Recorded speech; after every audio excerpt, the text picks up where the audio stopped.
Hello there boys and girls, and welcome back to this brand new video. My name is Phil, and in this tutorial we're going to create tic-tac-toe in Angular, and I'm going to show you a preview here right now. We can start the game here at this button, and you got the tic-tac-toe field, and you see now we got player 1, which is actually green.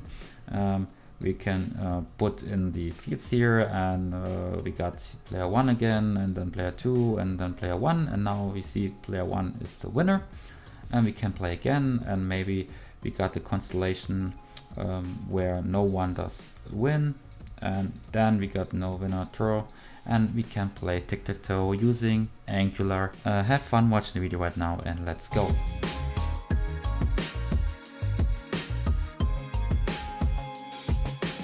So first things first, in the beginning, a little setup tutorial. First of all, of course, if you don't have used Angular in the past, or if you want to use Angular for the first time, make sure to install Node.js, the latest version. You can just download it from the website for your device, for your computer, or for your local machine. After that, of course, you need to install Angular. All you have to do is to go to your local machine and type in the command npm install -g at Angular CLI. And if you do that, you will install Angular, and if you already have Angular, you will update Angular to the newest version. Alright, as you can see now, I already got Angular, and I now own Angular 10, and I updated 8 packages here, so I got the newest version right now. After that, you're gonna type in the command ng space new space and then the name of your project.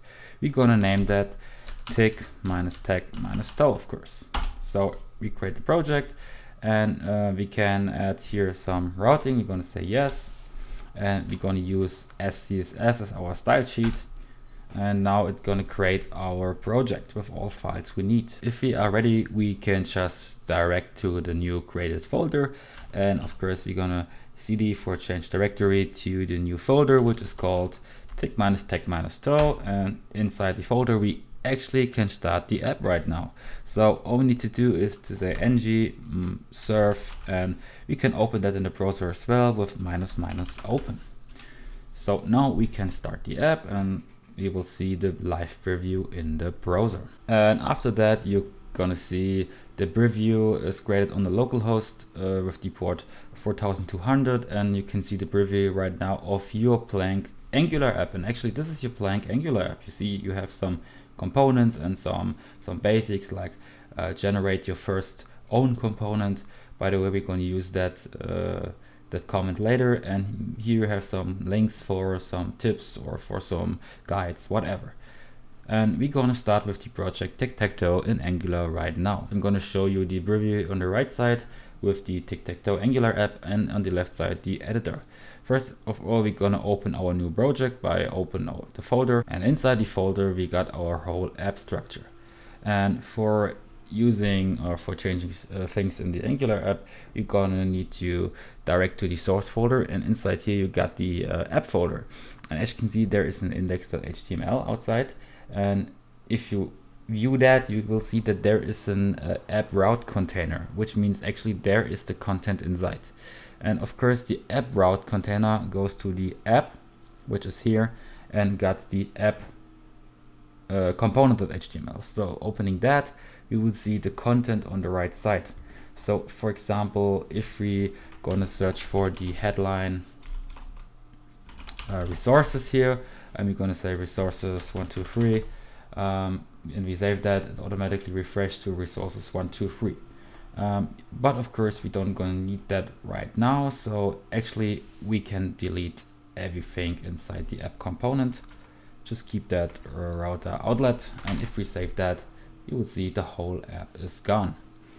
So what we do now is we're going to create our own first game component. So actually in the console the app is running, so we're going to open a new terminal inside our visual editor here, and actually inside the console here we're just going to create a new component with ng generate component, and after that the name of the component, we're going to name it game. So it will create a new component with the name game.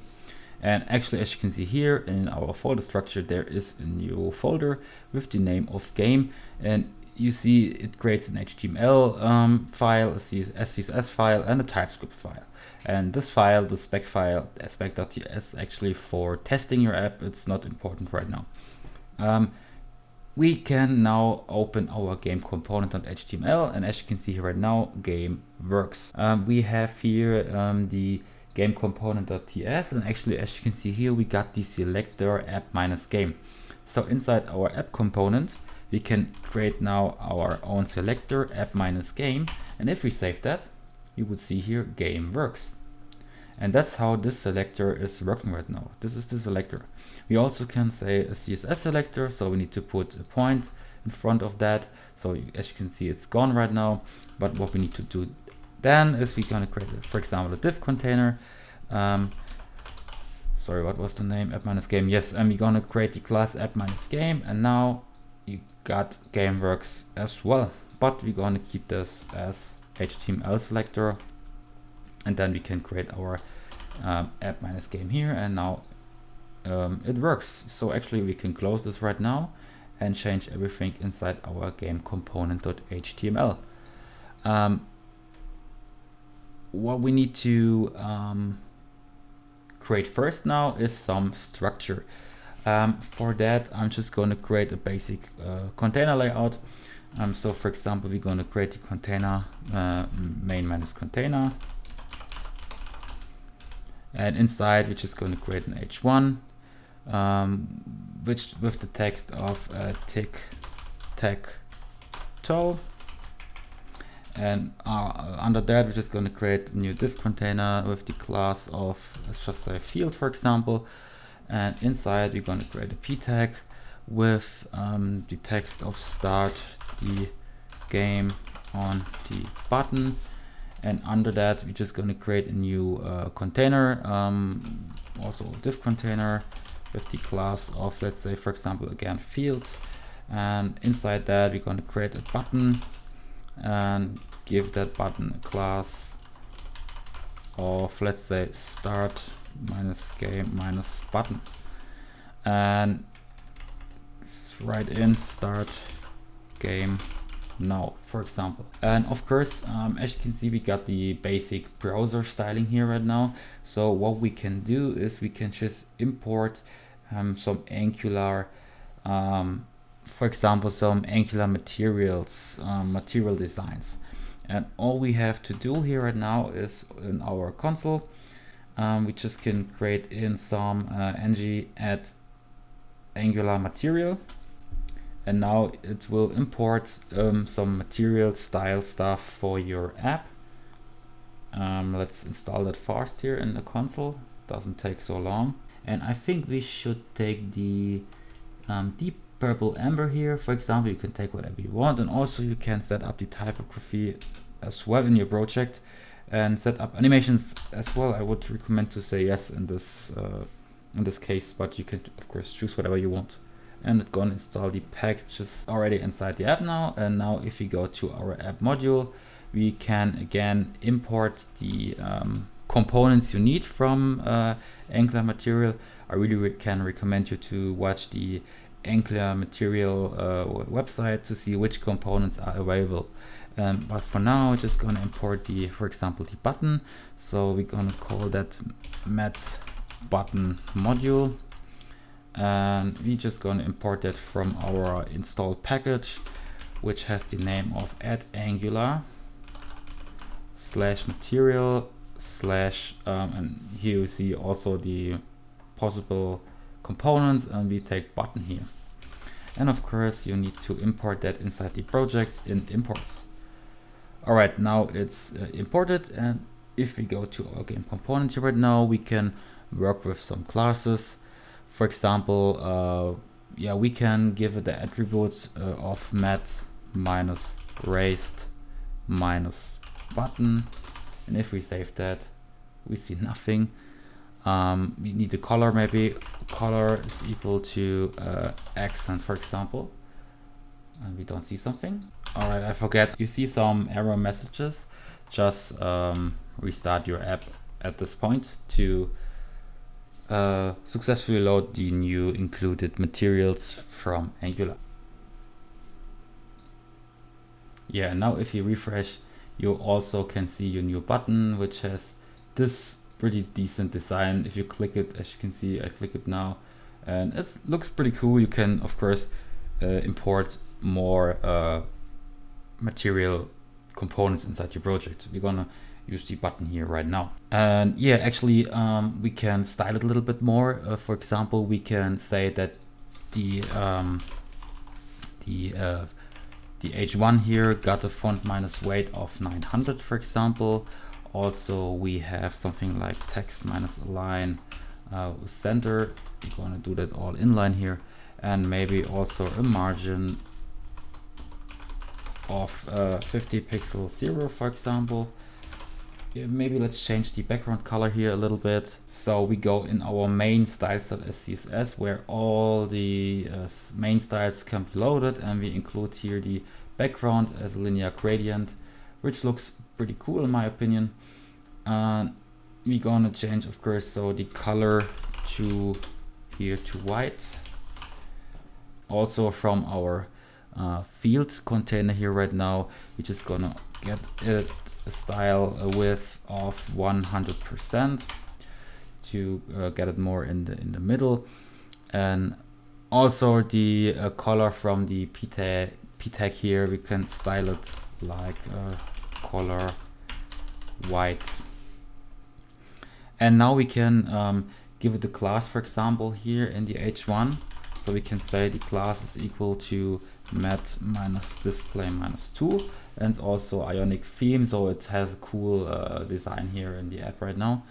And we can, of course, get the p tag also styled by giving the class of mat minus display minus 1, for example. So now it has a cool styling here, and yeah, it just looks good, so we're gonna take that. Yeah, also in the end, we're just gonna include some Bootstrap stuff in our app, and all we have to do is open the terminal again, and we just type in something like npm install -- save Bootstrap, of course with double O, Bootstrap. And what it does, it just implements inside your Node modules folder here on the top a new folder with the name of Bootstrap. And yeah, as you can see right now, if we go to Node modules, you will see a Bootstrap folder. Hopefully here it is. And again, we go to our main styles.scss, and we can include in the beginning of that, we can import inside the Bootstrap folder is a CSS folder, and that again is a Bootstrap.scss. We're just going to include that so we can use Bootstrap. We're going to save that, and we are ready for now. All right, we can close that little terminal, and of course we can use Bootstrap now. And we're going to do that now for creating our board. But for example, now to see that Bootstrap is working, we can, for example, give it the Bootstrap class of d-flex, which stands for display -flex, and we just can say that the justify -content -center to get the button in the middle, for example. And I think we're gonna do the same for the text on the top, so everything is in the middle. And now we're going to create the tic-tac-toe field itself. So all we need to do is create a new div container, which gets the class of, for example, game board.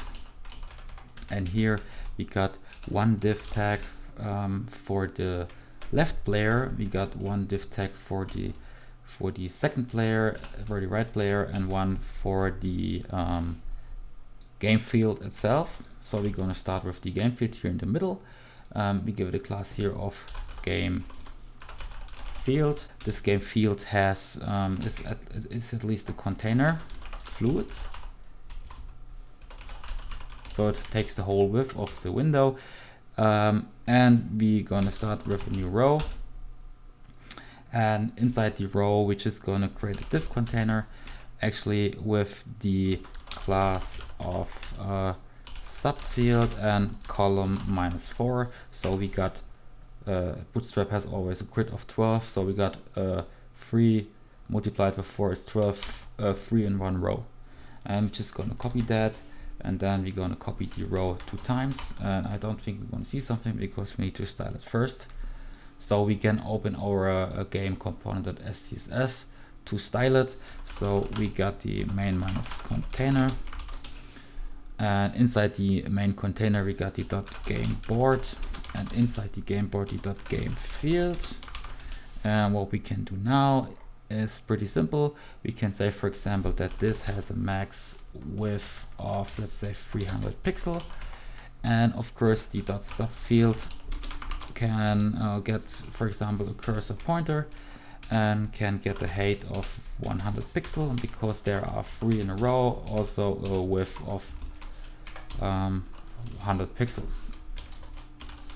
And to make it visible, we can add a border, for example, with a white color. So we can just say border is 1 pixel solid and white. And yeah, here we see now our tic-tac-toe game field. And that's all we need to do in the beginning. We're going to continue with our left player here. So we type in here player 1 to make it visible, and here player 2. Hopefully we can see it now. We don't see it. And we give this a class of players, and player -1, for example. Sorry, we don't gonna do that here. We're just gonna create a new p tag, and you give it a class of mat -body -1, and here we write player 1, and also we're gonna style it a little bit. Style is equal to font -weight is 700, for example, and we're gonna give it a margin of 0010 pixels 0. We can also style the gameboard itself, so we can say, for example, we display flex. We can say flex minus direction is row, and justify content is space between. Hopefully we're going to see the player. Here you see player 1, and here is player 1, and here player 2. So actually a little bit small. We're just going to make it bigger. So what we need to change to make it visible is we just need to go to the class here, and I'm gonna say align minus self minus center. Now it's hopefully in the middle here. And also we're gonna create our tic-tac-toe not with cross and circles. We're gonna use to, I think it's more better visibility to see what we do here. We're gonna use not a cross and a dot. A circle, we're going to use 2 colors, and here inside the game board we can just say that player 1 and player 2, the p tag inside, will get some colors, and I'm going to choose that green for player 1 and that red for player 2. So actually player 1 is now on green, and we just gonna copy that right now for player 2 and change it here, the class to player 2 and the text to player 2 here, and then you see player 1 on the left side and player 2 on the right side. I think we could give it a margin right for 10 pixel as well, or player 1 from left and player 2 from right, so it's not so close at the corner here. Of course we can also add a little space from the game field, so we just can say game board, for example, got margin minus top from 30 pixel, for example, just to make it a little bit more, give it a little bit more space. And also we got the cursor here. Of course nothing will happen here right now, because we're going to start right now with our game components. So inside the game component.ts, already opened here, we can start our magic right now. I'm gonna recommend you to create a new class. You can already type in ng generate class, and we're gonna name that, for example, game logic. And yeah, I think that's a good name. So we can program all our game logic inside this file. Yeah, I think we're just going to start here right now with it. We got the class game logic here, and I think this is our game here right now. So we can, for example, say that we got a constructor function to create a new game, And we can, for example, say that the game has, for example, a game field, which is an array of type number, and which is an array. And inside the constructor, we're just gonna say that the game field, so this dot game field, is equal to, and here we're gonna clear an one-dimensional array with zeros. So we got 0, 0, 0, and this 3 times. Here we go, 1, 2, 3 times, and this is now our empty tic-tac-toe field. So you need to imagine that this is on the top left, this is on the top in the middle, this is on the top right, and I'm going to show you in this little graphic here right now what I mean with this one-dimensional array to display a tic-tac-toe field. And of course, so we can say that we got a current turn or current player, whatever, the current player, for example, which is numbers, or player 1 or player 2. And of course, we need a game status. And actually, we can of course use numbers here, for example, 0 or 1 for start and stop, or we can take string, but I recommend you to use your own type for that. So we're going to create the type of status. And here again, you can create a new class with the name of game status, for example. So game status, here we go. And you can open your TS file here as well. And all you need to do is not a class here. We created a class, but it's okay. It's not a class here. It's enumeration here. It's like a dictionary, and where you can say enum status. And here you can, for example, say that stop is equal to 0 and start is equal to 1. And of course, use the export to make it usable in other classes. And here inside, we're gonna import that game status here as status from, and then we just can pick the in the same hierarchy we got the game status, and we're gonna save that. And now we can, as you can see, now use the status. So in the constructor, we're just gonna say that this dot game status is in the beginning always of on the status dot stop. Yeah, I think now we got our first game. And inside the game component, we can, for example, create the start game function, which is void, so returns nothing. And here we can need first of all to get our game here included. So inside the constructor here, we can add a public game from type game logic.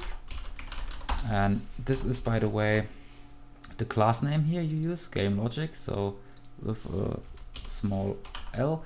And of course we can import that here again, game logic from, and here we just can say that we need to, so it was something like this, so we can include our game logic here.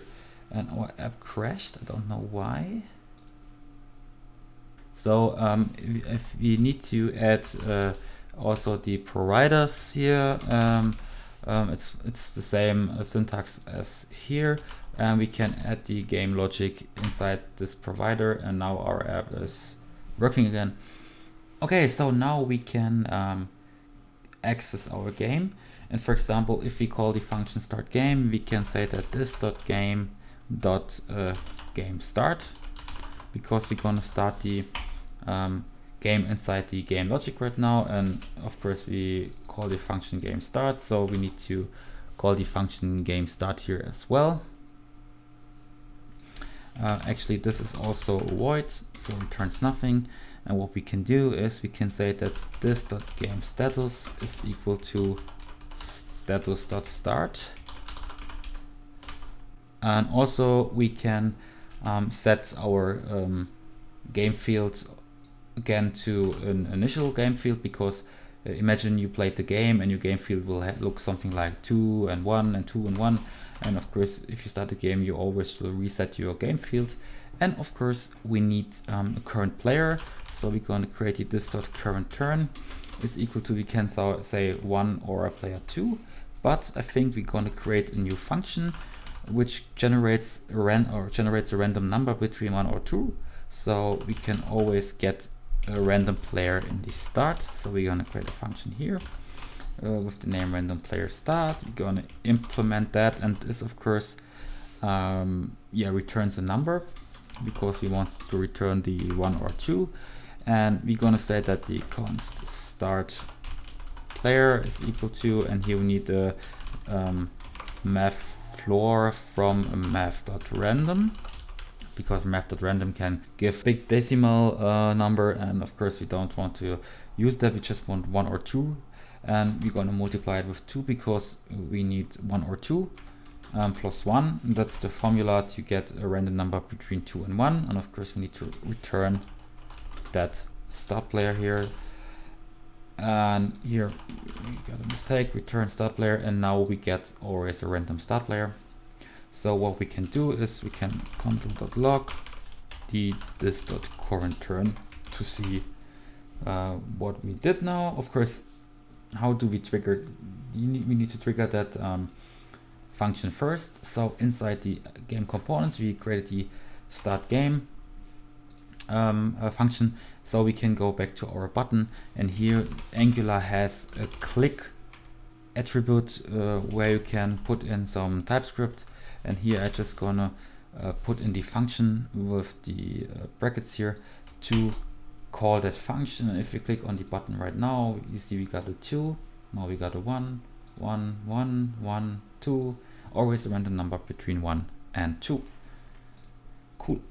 So I think we need to go on. Now we need to make those subfields clickable.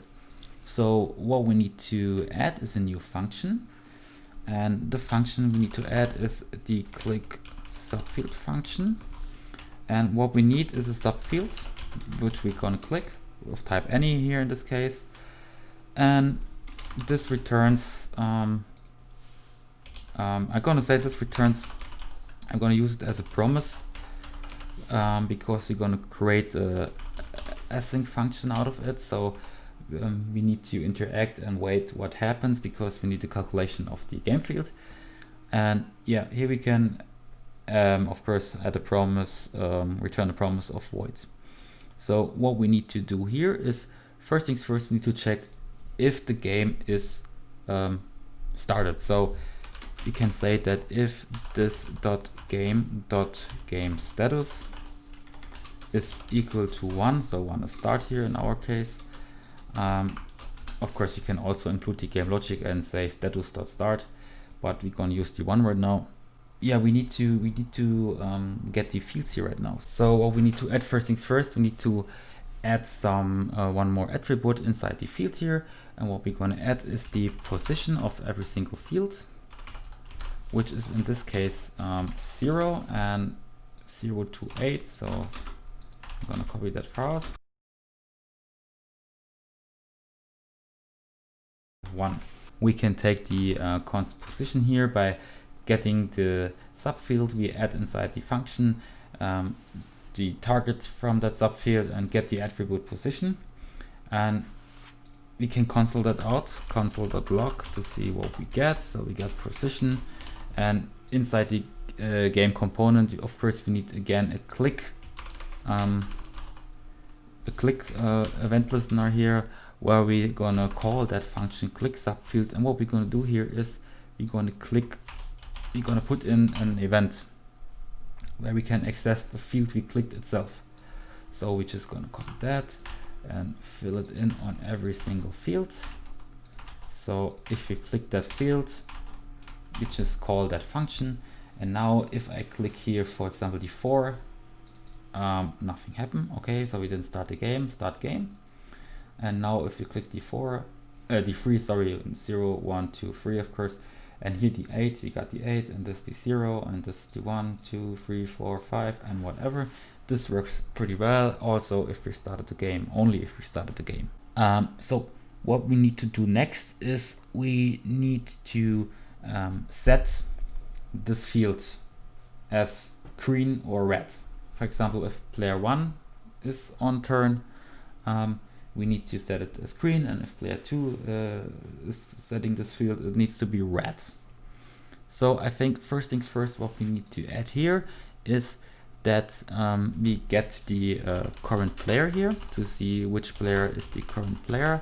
We're gonna write it here in the text. So we're gonna say that the current player text is equal to current turn player, and here we're gonna add the plus this dot game dot current turn, and we're just gonna get the field here. So we're gonna say, for example, information is equal to document dot query selector, and here we're just gonna put in the dot, let's give it a class of current minus status, for example.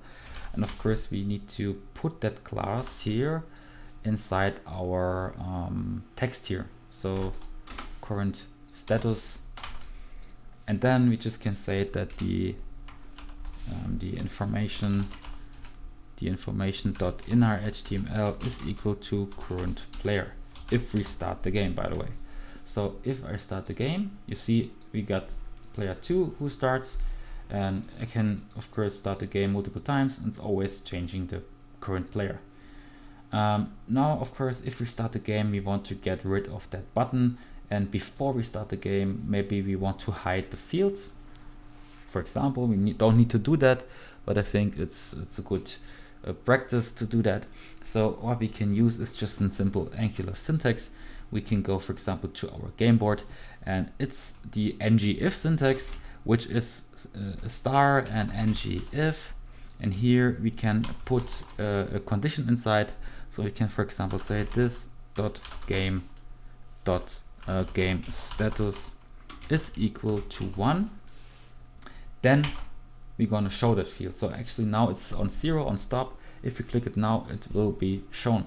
So we're gonna do the same with the button here, but we're just gonna say we only want to see it if the game is stopped. So if I start the game now, you see, oh, we did it on the wrong field, sorry.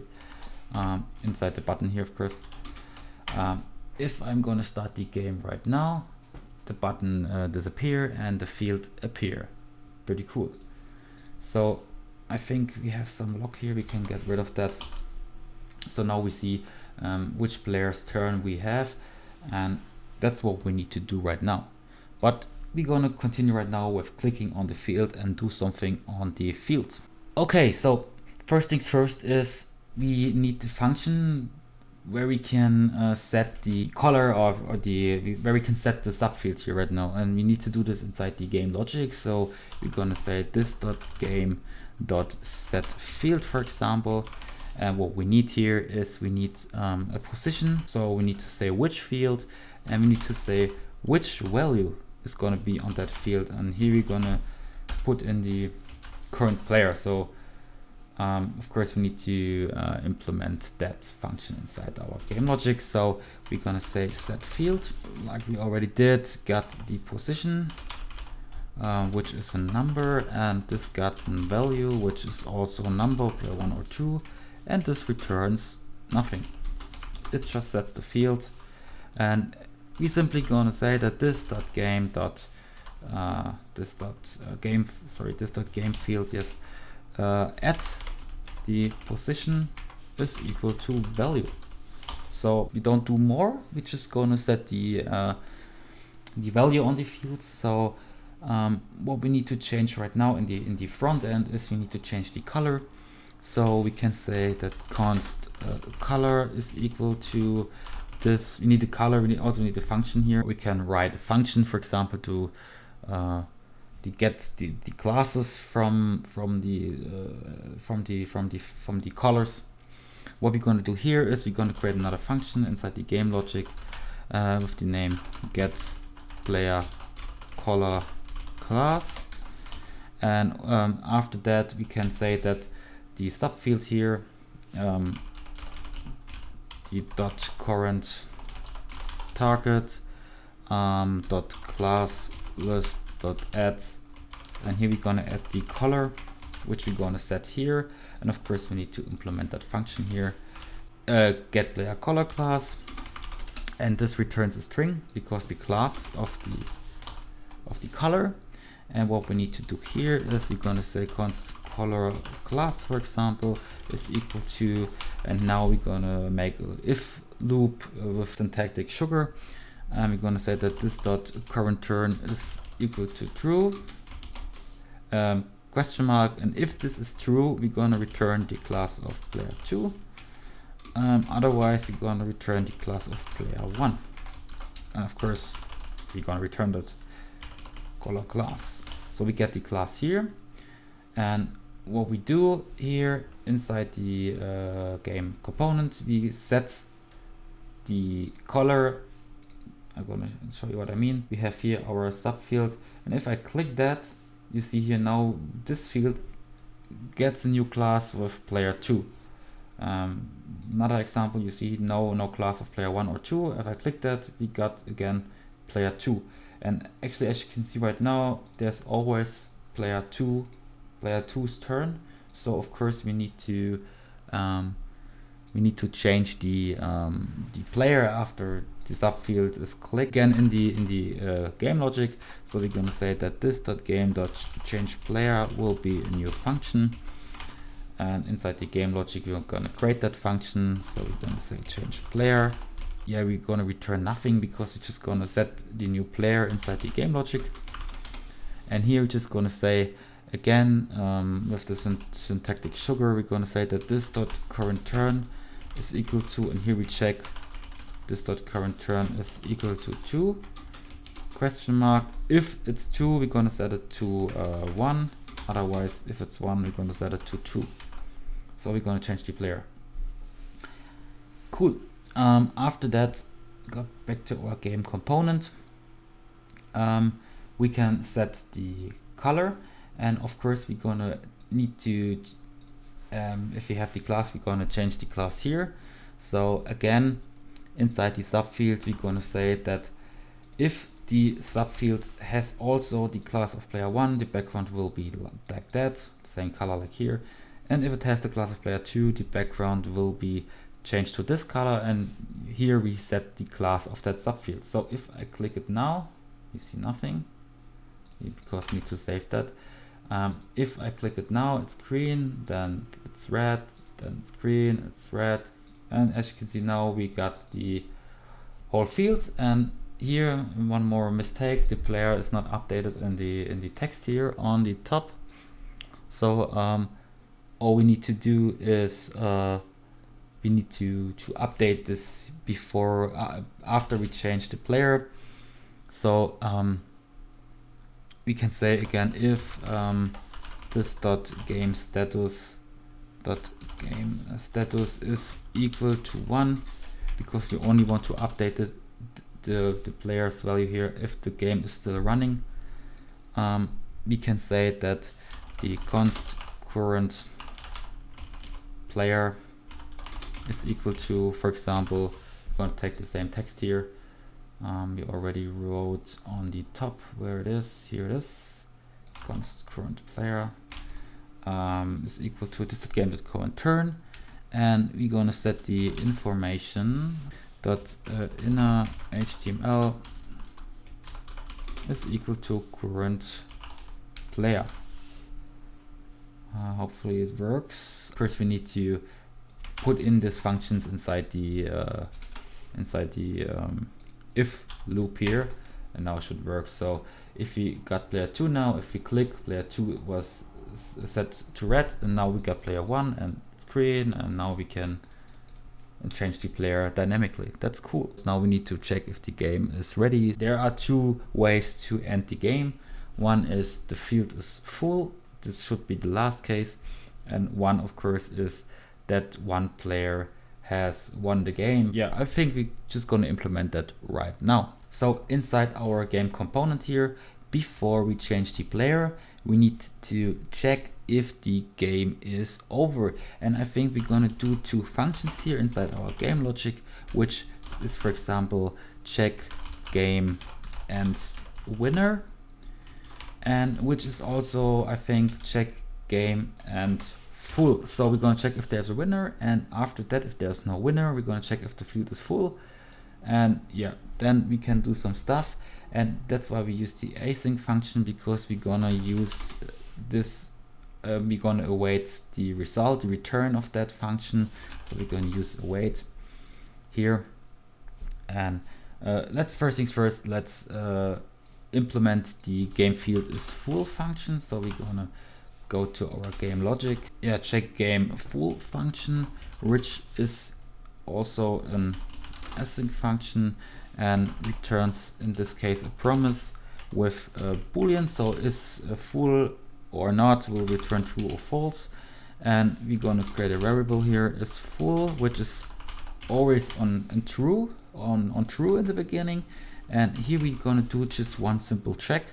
We're gonna say if this dot game field dot includes a 0. If this is the case, it means of course the game field is not full, and we're gonna say is full is equal to false. By the way, you remember maybe we set the field, so we're gonna say that this dot game field will get a value, and the value will always be 1 or 2. So what we do here is just we're gonna just say and check if there is 0 inside our game field, the game field is not full. So I think we just can log the game field here, this dot game field here, and then you will see what happens. And in the end, of course, we're gonna return here, we're gonna make this function ready. And before we watch the log, we're gonna say here if is full. So if this is true, we're just gonna return true, and else we're gonna return false. And if we return true, of course we have to end the game. So this dot we're gonna create a function with game ends. No game ends. And of course we need to create that function here. So we're gonna do that first. We're gonna write in nothing here, game ends, which returns I think nothing, or it just sets the current game status to end. So of course the log. So we click here on field number 0, and now you can see it was player 1's turn. We have a 1 at position 0, and if I click here in the middle on position 4, you see 0, 1, 2, 3, 4, we got a 2, and that's how the field is going to be filled. And now you see there's still a 0, so field is not full. And here we just can say that we're gonna console.log field is full, console.log. And now if I feel the field, you see field is full right now. That's cool. So we can end the game, and all we need to do to end the game is we're gonna say that this dot game status is equal to status dot stop. So we're gonna test it again. So we're gonna see, yep, and as you can see right now the field is disappearing, because we're gonna say the field should always show if the game status is 1, but we set it to 0 again. And yeah, of course we have to do one more thing. Of course we need to check if there is a winner or not, and that's what we're gonna do right now and next. So this function is already done, so we check if the field is full or not. So we need to go on here. So we just can say that we got a return as true or false. So we can say that we got a return, and this is a callback function here, and inside we got the end, which is true or false. And then we just can say that if this dot game status is equal to 0, so if the game is end, and if we got true from end, we just can say that the we can copy the text here, the information.inner.html is equal to no winner draw. So we got no winner, and that's why we did this as a wait function. And we're gonna copy that for the check game and winner function. We're gonna copy that here, and we got here the end, but in this time we don't say no winner draw. we're just gonna say here the winner, for example, the winner is player number, and here we're gonna say plus this dot game dot current turn. So this must be the winner, and of course we need to implement that function inside the game logic as well. So I'm gonna copy that.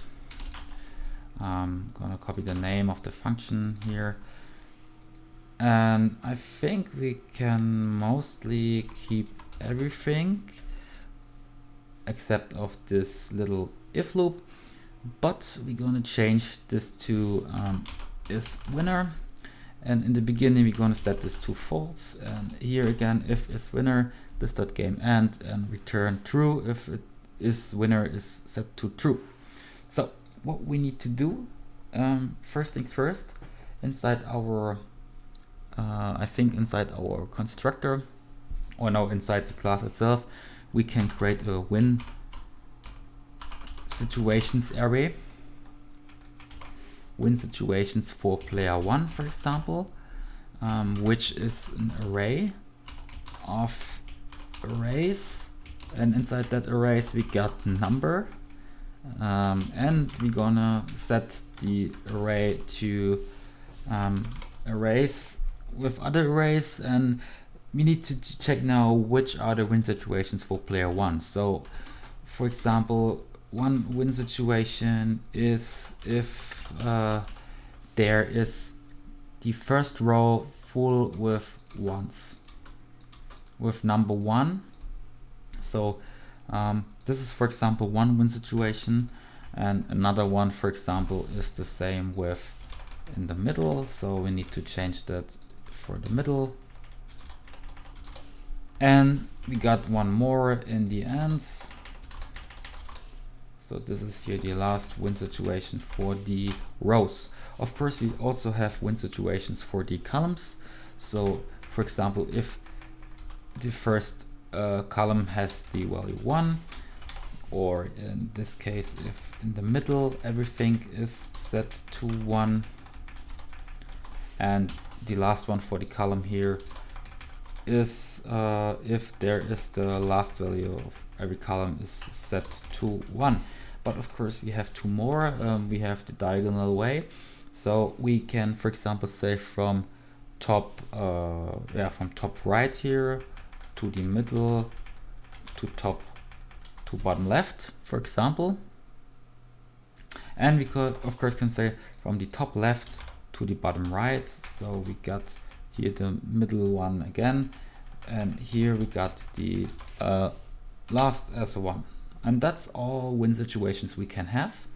And we're gonna copy that for player 2, because we need to change this now to 2. And I think we're gonna copy that here. We're gonna research and replace with 2.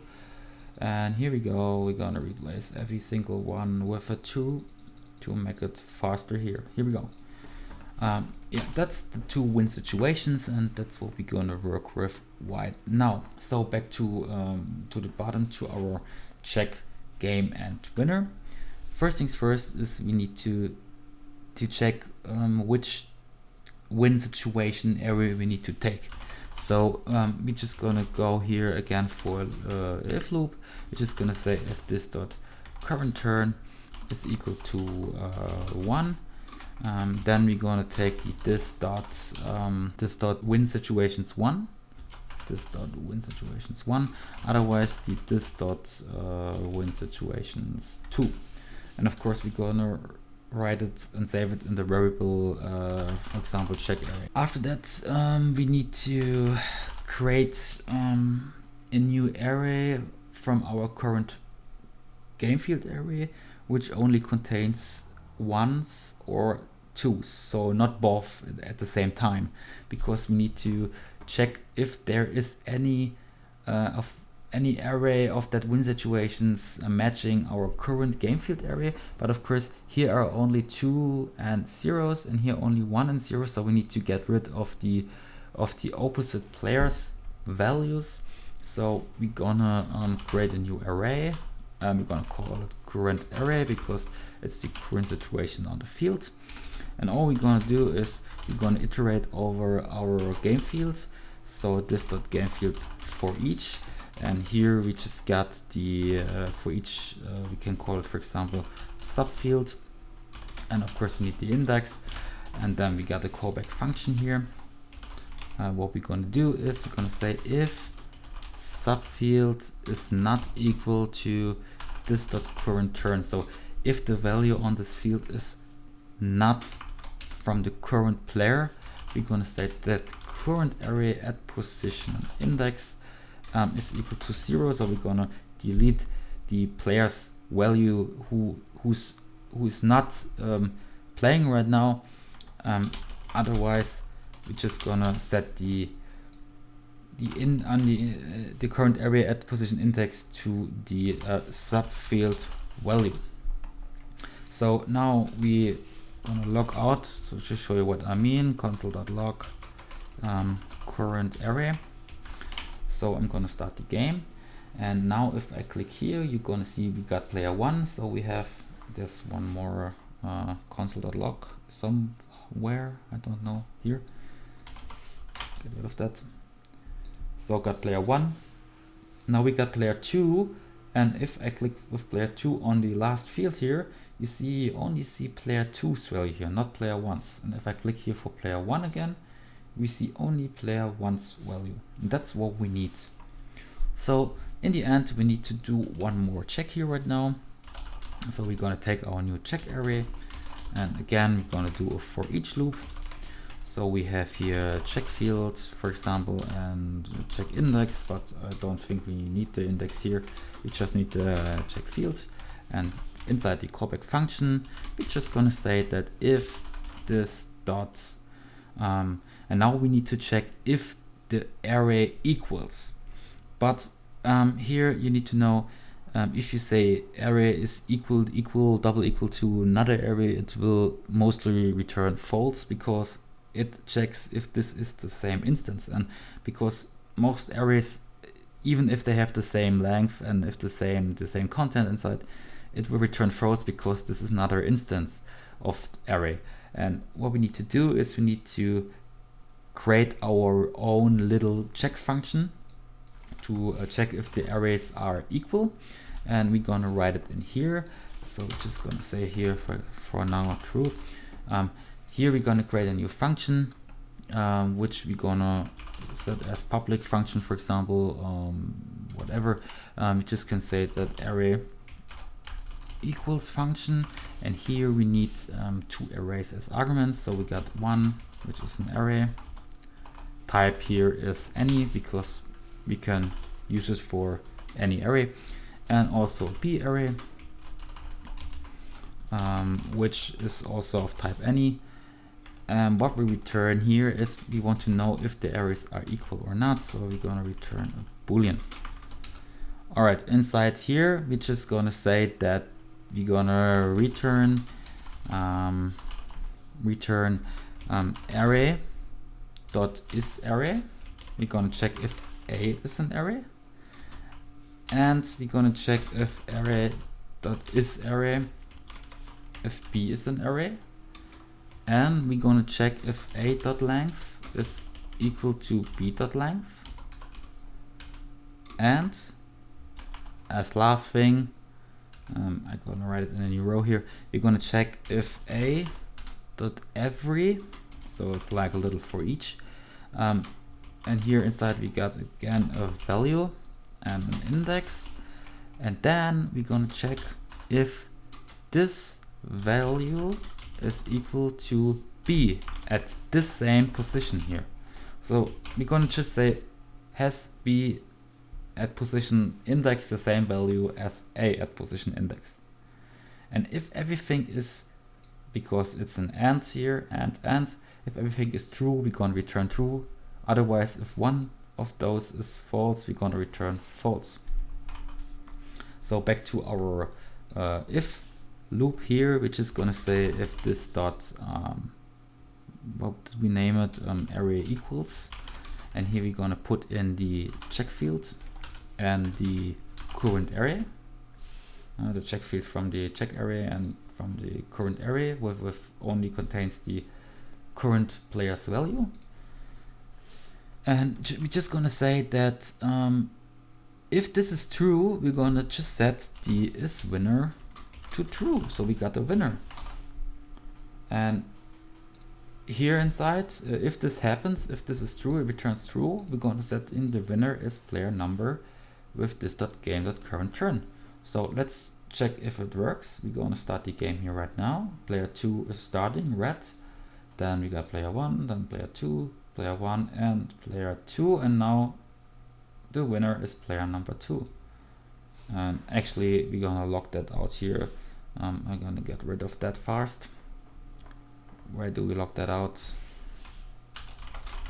Yeah, here it is. Alright, so one more try. So we got player 2, and let's make a game where no player actually wins here. So no winner, draw. And let's get player 2 win again. Yeah, player 2 wins. And player 1 maybe now. Player 1 is the winner. I think this is our little tic-tac-toe game. And everything works fine. I hope you guys liked the video. If you liked the video, please subscribe to my YouTube channel if you want to see more. This is a little Angular tutorial. I'm going to show you more Angular and also more Ionic tutorials on my channel. I hope to see you guys again. Thanks for watching. Bye.